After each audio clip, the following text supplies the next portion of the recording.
Assalamualaikum warahmatullahi wabarakatuh. Perkenalkan saya Lisna Wardani, NIM 170102110772, Prodi Tadris Biologi angkatan 2017, Fakultas Tarbiyah dan Keguruan UIN Antasari Banjarmasin. Di sini saya akan menjelaskan mengenai mata kuliah embriologi yang diampu oleh Ibu Sari Indriani MPD. Baiklah, adapun materi yang akan kita bahas kali ini ada 9. Yang pertama, reproduksi pada avertebrata dan vertebrata. Yang kedua, hormon-hormon yang meregulasi siklus reproduksi. Kemudian yang ketiga, spermatogenesis dan sperma. Yang keempat, oogenesis dan ovum.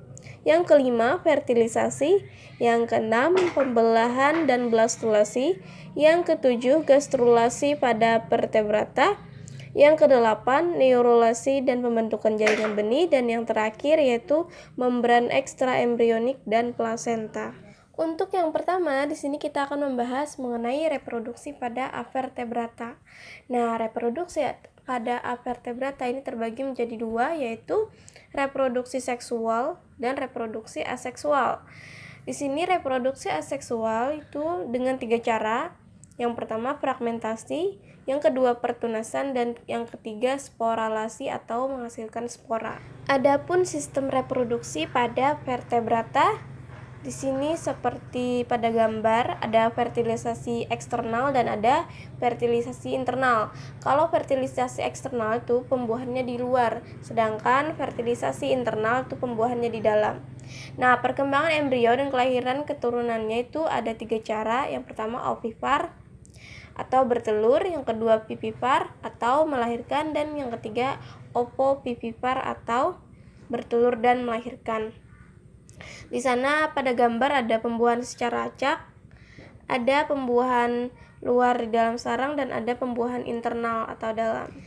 Selanjutnya adapun hormon-hormon yang meregulasi siklus reproduksi. Di sini kerja hormon-hormon yang terkoordinasi dari hipotalamus, pituitari anterior, dan gonad untuk mengatur reproduksi manusia. Di sini hipotalamus mensekresikan hormon pelepas gonadotropin atau GnRH yang mengarah pituitari anterior untuk menyekresikan gonadotropin, hormon perangsang folikel atau FSH, dan hormon luteinasi atau LH, luteinizing hormone. Kemudian kita akan membahas mengenai spermatogenesis. Nah, spermatogenesis adalah proses pembentukan sel sperma di dalam testis pria. Di sini ada pada gambar skema pembentukan sperma. Yang pertama itu ada spermatogonium. Pada pembelahan mitosis itu menghasilkan 1 spermatosit primer. Nah, kemudian terjadilah pembelahan secara meiosis menghasilkan 2 spermatosit sekunder.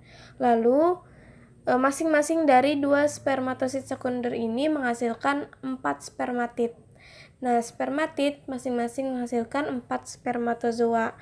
Kemudian sperma matang. Selanjutnya kita akan membahas mengenai bagian-bagian sperma. Nah, bisa dilihat pada gambar.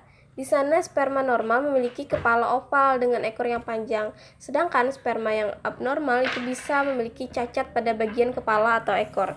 Misalnya nih, ukuran kepalanya lebih besar atau ekornya bengkok atau tidak punya ekor sama sekali. Yang pertama kita akan bahas mengenai bagian kepalanya. Di sana ada akrosom, ada sentriol, ada nukleus. Kemudian ada leher, ada bagian tengah. Di sana juga ada mitokondria yang berbentuk spiral untuk pernapasan sperma. Kemudian ada membran plasma, kemudian ada ekor. Pada ekor itu biasanya dikenal dengan flagellum atau alat gerak. Jadi ekor ini merupakan alat gerak spermatozoa yang memungkinkan sperma untuk berenang cepat melalui saluran reproduksi wanita dan menuju ke sel telur. Kemudian pada leher bagian tengah itu terletak di antara kepala dan ekor yang fungsinya sebagai penghubung kedua ujung sel sperma. Nah, keduanya ini berisi mitokondria yang berfungsi untuk menghasilkan energi untuk kelangsungan hidup dan pergerakan spermatozoa menuju sel telur. Kemudian pada kepala sperma itu ada itu merupakan bagian dari inti spermatozoa yang berisi materi genetik berupa kromosom. Nah, enzim hyaluronidase yang dikeluarkan dari bagian kepala spermatozoa ini berfungsi untuk menghancurkan asam hyaluronat pada sel telur, sehingga sperma bisa mudah masuk ke dalamnya. Selanjutnya ada oogenesis atau pembentukan sel ovum atau sel telur. Nah, di sini ada oogenesis. Prosesnya ada oogonium atau 2N diploid menghasilkan satu oosit primer yang diploid juga 2N. Kemudian terjadilah meiosis 1 yang menghasilkan oosit sekunder dan oosit primer yang besar. Kemudian terjadilah pembelahan sel secara meiosis 2 menghasilkan masing-masing dua sel telur yang diploid atau N. Kemudian salah satu sel telur itu, salah satu oosit sekunder itu menghasilkan satu ovum. Nah, yang 3 itu melebur atau lisis. Jadi dia hanya menghasilkan satu sel telur. Kemudian kita akan membahas mengenai struktur dari ovum atau sel telur. Di sana ada sitoplasma, ada corona radiata, ada zona pellucida, ada nukleus atau inti, dan ada membran vitelin. Ada membran vitelin itu lapisan transparan di bagian dalam ovum. Kemudian ada zona pellucida, yaitu lapisan pelindung ovum yang tebal dan terletak di bagian tengah, bisa dilihat pada gambar. Kemudian terdiri dari protein dan mengandung reseptor untuk spermatozoa.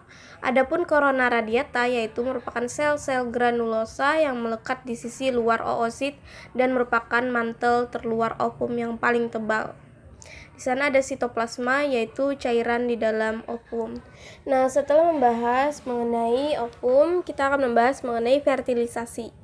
Nah, kita tahu bahwa fertilisasi itu sendiri atau pembuahan merupakan proses berfungsinya pronukleus jantan pada sperma dengan nukleus betina pada ovum atau sel telur. Nah, proses tersebut berbentuk zigot yang berlangsung di dalam tuba Fallopi atau saluran sel telur. Selanjutnya ada pun pembelahan dan blastulasi.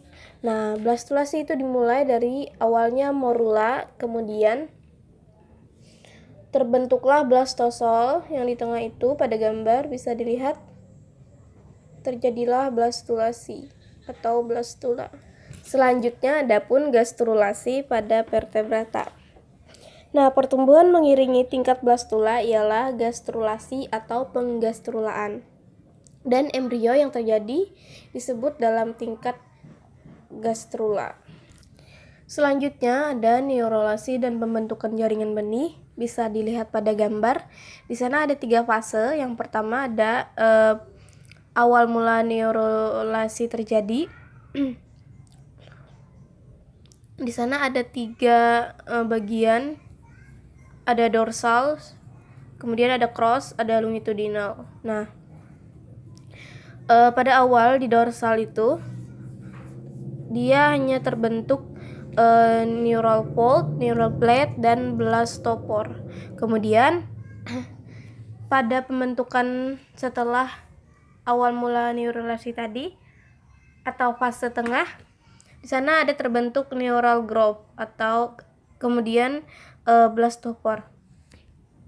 Selanjutnya yang terakhir itu pada dorsal ada terjadilah fused neural folds. Kemudian pada fase cross section di sana ada neural plate, neural fold, notochord, anchertaron, endoderm, mesoderm, dan ectoderm. Kemudian pada fase tengahnya ada neural plate, mesoderm, notochord, cavity of gut. Kemudian yang terakhir ada neural tube, notochord, cavity of gut.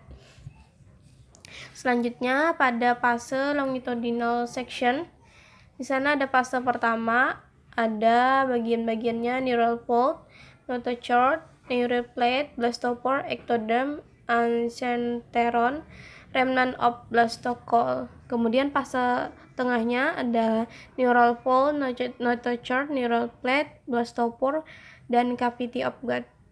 Selanjutnya yang terakhir yaitu terbentuklah neural tube. Selanjutnya ada membran ekstra embrionik dan plasenta. Nah, di sana bisa dilihat pada gambar. Ada strukturnya itu chorion, kemudian embrio. Nah, embrio itu janin yang ada di dalam rahim. Kemudian ada uterus atau rahim, ada amnion atau pembungkus dari embrio tersebut. Kemudian di sana ada plasenta, yaitu tali pusar pada janin. Kemudian ada umbilical cord, ada yolk sac.